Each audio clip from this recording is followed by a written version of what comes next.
వాస్తవానికి ఇక్కడ చాలా ఉంది. హ్మ్. సినిమా పరిశ్రమకు పెద్ద చిరంజీవి. అవును. చిరంజీవి ఎందుకు వెళ్ళట్లేదు? నాగబాబుని పంపిస్తున్నారు. మెగా కుటుంబం నుంచి అసలు ప్రాతినిధ్యం లేకపోతే బాగోదు కాబట్టి గౌరవప్రదంగా పంపిస్తున్నారు. కానీ చిరంజీవి ఎందుకు వెళ్ళట్లేదు? అనేది చిరంజీవి చెన్నైలో షూటింగ్‌లో ఉన్నట్టు. అంటే చెన్నైలో ఏదో వివాహ కార్యక్రమం దేనికో ఫంక్షన్‌కి వెళ్లారు. వ్యక్తిగత కార్యక్రమం మీద వెళ్లారని చెప్పేసి. కానీ సినిమా ఇండస్ట్రీ పరిశ్రమే ముఖ్యమంత్రితో భేటీ అవుతున్నప్పుడు, చాలా కీలకమైన సమయంలో భేటీ అవుతున్నప్పుడు ఖచ్చితంగా ఫిలిం పెద్దల నుంచి చిరంజీవి మీద ఒత్తిడి వస్తే మీరు ఖచ్చితంగా రావాలని చెప్పి చిరంజీవి కూడా వస్తాడు. కానీ ఆయన రావడానికి ఇష్టపడట్లేదంటేనే ఇప్పుడు అల్లు అర్జున్ ఇష్యూలో బదనం కావటం వల్ల సినిమా ఇండస్ట్రీ బదనం కావటం వల్ల కలుస్తున్నారన్న విషయం చిరంజీవికి ఐడియా ఉంది. ఓకే. చిరంజీవికి ఇంకో ఐడియా ఏంటంటే నేను చెప్పినా వాడు వింటలేదు అనేది కూడా ఉంది మనసులో. అతను వింటలేదు అనేది అల్లు అర్జున్.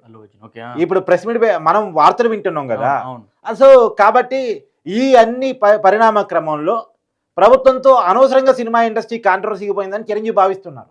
ఈటను సయోజు కోసం నేను వస్తే నా పెద్దరికం పోతుంది అని అనుకున్నారా ఏంటి అనేది ఒక క్వశ్చన్ మార్క్. ఓకే. కాబట్టే చిరంజీవి రావట్లేదు అనేది. ఎందుకంటే మామూలుగా గతంలో ప్రభుత్వాలను కలిసినప్పుడు, ఇక్కడ కేసీఆర్ని గతంలో తెలంగాణ ముఖ్యమంత్రి హోదాలో కలిసినప్పుడు కానీ, అక్కడ జగన్ని గతంలో కలిసినప్పుడు కానీ, అధికారులకు వచ్చిన తర్వాత కూటమి అధికారులకు వచ్చి చంద్రబాబు కలవటంలో కానీ చిరంజీవి ఎప్పుడు కీలక పాత్ర వహించారు. ఈవెన్ రేవంత్ రెడ్డితో కూడా మంచి సంబంధాలు కొనసాగించారు. రేవంత్ రెడ్డి ఒక పిలుపు ఇవ్వగానే డ్రగ్స్కి వ్యతిరేకంగా ఒక వీడియో చేయండి అని సినిమా పరిశ్రమకు పిలుపు ఇవ్వగానే మొట్టమొదటి స్పందించిన వ్యక్తి చిరంజీవి. మరి ఆ చిరంజీవి ఇవాళ ఎందుకని లేరు అంటే ఆయన అన్ఇంట్రెస్టెడ్గా ఉన్నారు. ఇక్కడ సినిమా ఇండస్ట్రీకి సంబంధించిన కోరికల కంటే కూడా వ్యక్తిగత కోరికలు ప్రధానంగా ఇవాళ కలుస్తున్నారు అనేటువంటిది అందరిలో వస్తున్నటువంటి చర్చ. ఆ చర్చలో వివాదంలో ఇరుక్కోవటానికి చిరంజీవి సిద్ధంగా లేడు.